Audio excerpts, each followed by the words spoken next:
मैं एक बड़े डेवलपमेंट की चर्चा करना चाहूंगा। कल ही भारत और यूरोपियन यूनियन के बीच एक बहुत बड़ा एग्रीमेंट हुआ है। दुनिया में लोग इसकी चर्चा मदर ऑफ ऑल डील्स के रूप में कर रहे हैं। ये समझौता भारत के 140 करोड़ लोगों और यूरोपीय देशों के करोड़ों लोगों के लिए बहुत बड़े अवसर लेकर आया है। ये दुनिया की दो बड़ी इकोनॉमीज के बीच तालमेल का एक शानदार उदाहरण बना है। ये समझौता ग्लोबल जीडीपी के करीब 25% और ग्लोबल ट्रेड के करीब 1/3 हिस्से को रिप्रेजेंट करता है। ये समझौता ट्रेड के साथ साथ डेमोक्रेसी और रूल ऑफ लॉ के प्रति हमारे शेयर्ड कमिटमेंट को भी सशक्त करता है। साथियों, ईयू के साथ हुआ ये फ्री ट्रेड एग्रीमेंट ब्रिटेन और एप्टा समझौतों को भी कॉम्प्लीमेंट करेगा। इससे ट्रेड और ग्लोबल सप्लाई चेन दोनों को मजबूती मिलेगी। मैं भारत के नौजवानों को, सभी देशवासियों को इसके लिए बहुत बहुत बधाई देता हूं। मैं textile, James and jewellery, leather and shoes ऐसे हर सेक्टर से जुड़े साथियों को भी बधाई देता हूं। ये समझौता आपके लिए बहुत सहायक सिद्ध होगा। साथियों, इस ट्रेड डील से भारत में मैन्युफैक्चरिंग को तो बल मिलेगा ही, साथ ही सर्विसेज से जुड़े सेक्टर का भी और अधिक विस्तार होगा। ये फ्री ट्रेड एग्रीमेंट दुनिया के हर बिजनेस, हर इन्वेस्टर के लिए भारत पर कॉन्फिडेंस को और मजबूत करेगा। साथियों, भारत आज हर सेक्टर में ग्लोबल पार्टनरशिप पर बहुत अधिक काम कर रहा है। मैं अगर एनर्जी सेक्टर की ही चर्चा करूं तो यहां एनर्जी वैल्यू चेन से जुड़े हुए अलग अलग क्षेत्रों में निवेश की बहुत संभावनाएं हैं।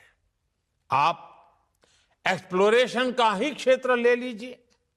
भारत ने अपने एक्सप्लोरेशन सेक्टर को काफी ओपन कर दिया है।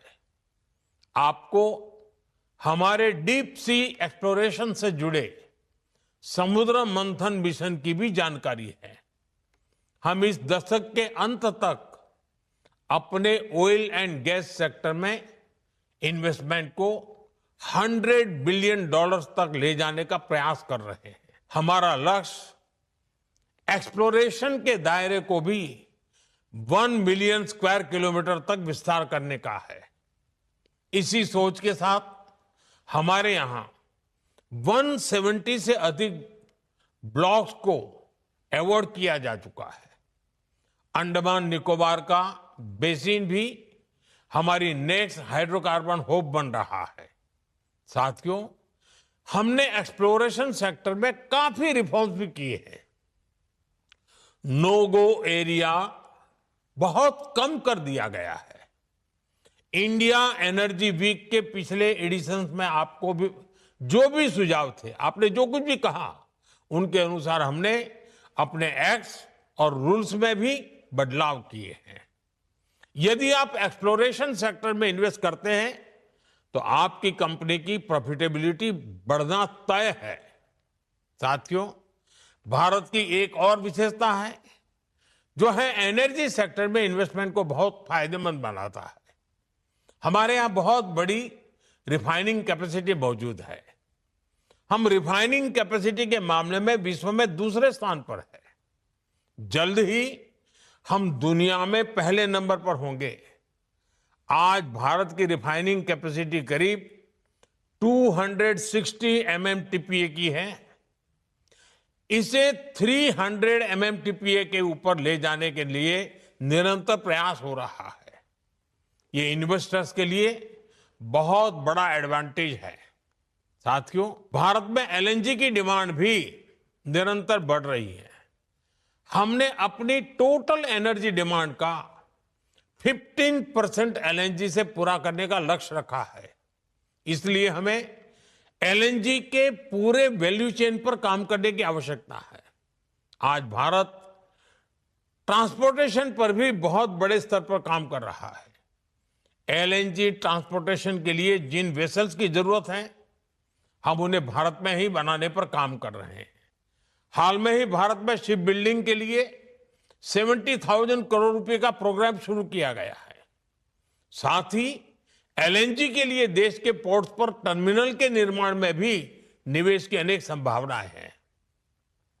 रीगैसिफिकेशन से जुड़े प्रोजेक्ट्स में भी आपके लिए इन्वेस्ट करने की बड़ी संभावनाएं बन रही है। साथियों, एलएनजी के ट्रांसपोर्टेशन के लिए भारत में बहुत बड़ी पाइपलाइन की भी अब जरूरत है।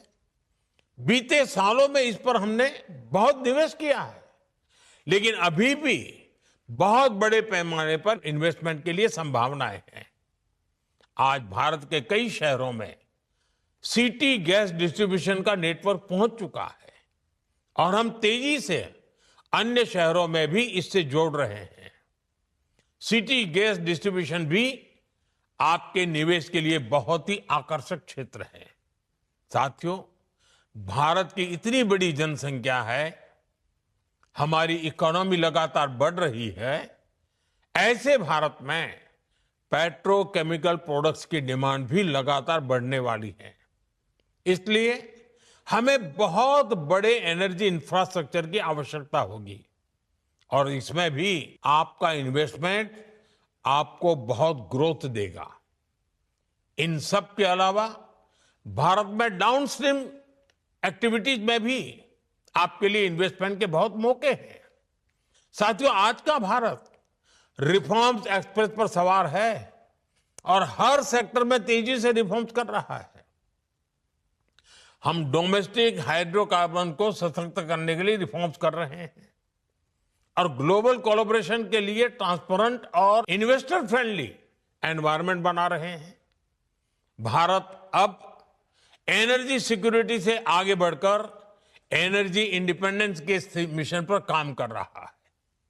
भारत एक ऐसा एनर्जी सेक्टर इकोसिस्टम डेवलप कर रहा है जो भारत की लोकल डिमांड को पूरा कर सके और एफोर्डेबल रिफाइनिंग और ट्रांसपोर्टेशन सॉल्यूशन से दुनिया के लिए एक्सपोर्ट भी बहुत ही कॉम्पिटिटिव हो। साथियों, हमारा एनर्जी सेक्टर हमारी एस्पिरेशंस के केंद्र में है। इसमें $500 बिलियन की इन्वेस्टमेंट अपॉर्चुनिटीज है। इसलिए मेरा आह्वान है, make in India, innovate in India, scale with India, invest in India. इसी आग्रह के साथ मैं आप सभी को इंडिया एनर्जी वीक की अनेक अनेक शुभकामनाएं देता हूं।